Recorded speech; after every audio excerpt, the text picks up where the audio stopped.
भला। रोली की शादी उसके माँ बाप एक आलसी लड़के से करा देते हैं।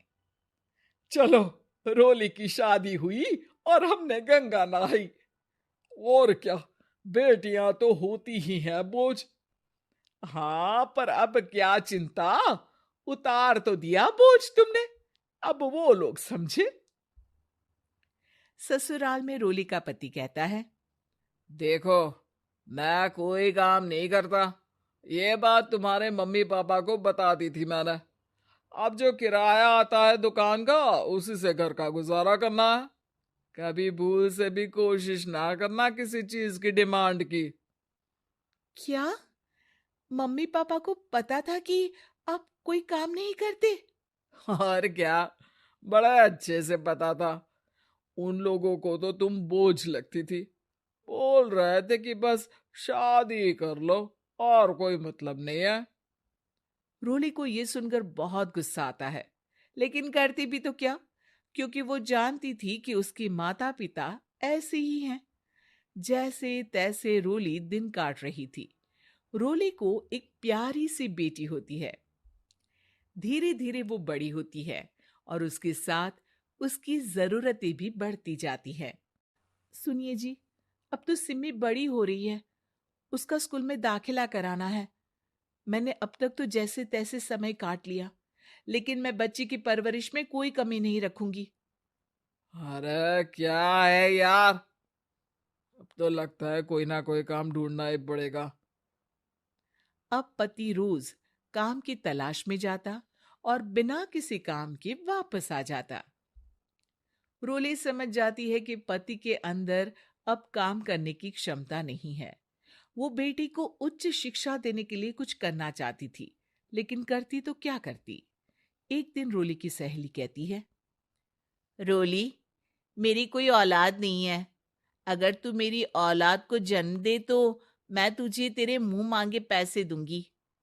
अरे, तेरी औलाद को मैं कैसे जन्म दे सकती हूँ? सरोगेसी से। बच्चा मेरा और वैभव का ही होगा, लेकिन कोख तेरी होगी। ये संभव है रोली। रोली कुछ सोचकर कहती है, मुझे मंजूर है, लेकिन मैं इसका 2 लाख रुपया लूंगी। अरे कोई बात नहीं, मुझे मंजूर है। रोली खुश हो जाती है कि एक बच्चा पैदा करने का उसे 2 लाख रुपया मिलेगा। वो घर आकर पति को बताती है, वो भी खुश हो जाता है। अब क्या था, डॉक्टर के पास जाकर सहेली का बच्चा रोली की कोख में पलने लगता है। मुझे 20,000 चाहिए मेरे बेटी के एडमिशन के लिए। हाँ हाँ ठीक है, मैं उसके एडमिशन से लेकर सारे खर्चे उसके अकाउंट में डाल रही हूँ। रोली की बेटी का एडमिशन हो जाता है। रोली को लगता है कि वो अब सब कुछ ठीक कर देगी। दिन और महीने आगे बढ़ते हैं। अब एक दिन, एक बात कहूं जी, काश इस बच्चे को मैं रख पाती। मैं अब इससे काफी जुड़ गई हूँ। अरे यार, पता नहीं किसका बच्चा है। अपने पास है ना अपनी मुन्नी। हाँ, लेकिन अब मैं भी इस बच्चे से जुड़ाव फील करने लगी हूँ। लेकिन मैं ये जानती हूँ कि ये मेरा बच्चा नहीं है। दोनों की जिंदगी ठीक चल रही थी, लेकिन कहते ना कि सुख का पल ज्यादा लंबा नहीं होता। एक दिन रोली की सहेली का फोन आता है। रोली, मुझे अब ये बच्चा नहीं चाहिए।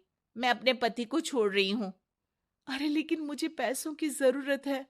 बच्चा तुम्हारा है, मैं क्या करूंगी? सहेली बिना कुछ बोले फोन काट देती है, फोन स्विच ऑफ कर देती है। लेकिन रोली के जीवन का तूफान यहीं नहीं रुकता। रोली, मैं इतना भार नहीं उठा सकता। आज पढ़ाई का पैसा मांग रही हो, कल को शादी, कॉलेज और पता नहीं क्या क्या। मैं तुम्हें छोड़ रहा हूं। अपनी बच्ची उठाओ और निकलो इस घर से। अरे पर मैं कर तो रही हूं ना बच्चे के लिए काम। आप आराम से रहिए ना। क्या काम कर रही हो? देख रहा हूं मैं। ये छोटा शहर है, यहाँ लोगों को बात बनाते वक्त नहीं लगता। तो मैं क्या करूं? ज्यादा पढ़ी लिखी नहीं हूं, कैसे घर के खर्चे चलाऊं? और आप तो काम करना ही नहीं चाहते। हाँ, ना चाहता हूं और ना ही करूंगा। रोली को पति की बात पर काफी गुस्सा आ जाता है। ठीक है, अगर मेरे जीवन में संघर्ष ही लिखा है तो वही सही। इस वक्त पति होने के नाते आपको मेरा साथ देना चाहिए था, लेकिन नहीं, आपने तो इस हाल में मुझे घर से बाहर निकालने की बात कह डाली। देखो, ये सारी फालतू की बातों के लिए वक्त नहीं है मेरे पास। रोली, जिसकी कोख में किसी और का बच्चा था और साथ छोटी सी बेटी, पति का घर छोड़कर रास्ते पर आ जाती है। रोली के पास मायके के सिवा दूसरा कोई रास्ता नहीं होता। अरे रोली कैसी है? कितने दिनों के लिए आई है? हमेशा के लिए माँ। वो माँ को सारी बात बता देती है।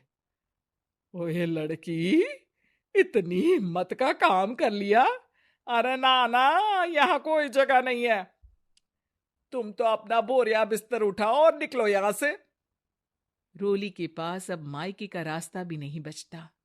वो चुपचाप बच्ची को लेकर जा रही थी कि उसे दर्द होता है और वो डॉक्टर के पास चली जाती है। और फिर वहां वो एक प्यारे से बेटे को जन्म देती है। कितना प्यारा है! कितने अभागे हैं इसके माँ बाप, जो इसके पैदा होने पर भी नहीं है।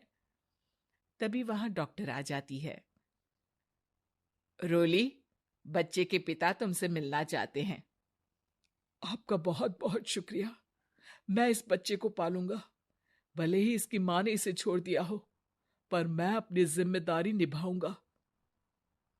तो क्या आप मुझे इसके पैदा करने के लिए जिन पैसों की बात हुई थी वो भी देंगे?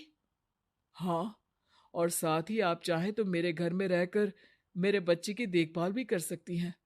मैं उसके लिए आपको सैलरी दे दिया करूंगा। रोली को लगता है कि जैसे भगवान ने उसके लिए सुकून का रास्ता खोल दिया। वो अब मुकेश के साथ उसके घर चली जाती है, जहां रहकर वो उस बच्चे की देखरेख करती है। अब मुकेश के घर को रोली अच्छे से संभाल लेती है। उसके लिए खाना बनाने से लेकर बच्चों की देखभाल और घर की देखरेख। धीरे धीरे मुकेश को रोली से प्यार हो जाता है। रूली, तुम्हारी बेटी और मेरा बेटा बिल्कुल भाई बहन की तरह साथ रहते हैं। हाँ, आखिर है तो एक ही कोख के बच्चे, अटैचमेंट तो होगा ही ना। रूली, तुमने घर और मुझे दोनों को संभाल लिया। ये तो मेरा काम है। आपने भी तो मुझे छत दी, जिससे मैं अपनी बेटी की पढ़ाई और भविष्य के लिए पैसे जोड़ सकूं। अब रूली, क्या तुम मुझसे शादी करोगी? अब मैं जानता हूं तुम्हारी भी शादी कुछ खास अच्छी नहीं रही। रोली को मुकेश की बात ठीक लगती है। वो उसे हाँ बोलने की सोच ही रही होती है कि उसके पहले पति का फोन आ जाता है। रूली, मैं बहुत परेशान हूँ। मेरा एक्सीडेंट हो गया है। मैं चाहता हूँ तुम वापस आ जाओ। रोली को पुराने पति की चिंता होने लगती है। वो सोचती है कि वो क्या कर रही थी। हाँ, हाँ ठीक है, मैं आ रही हूँ।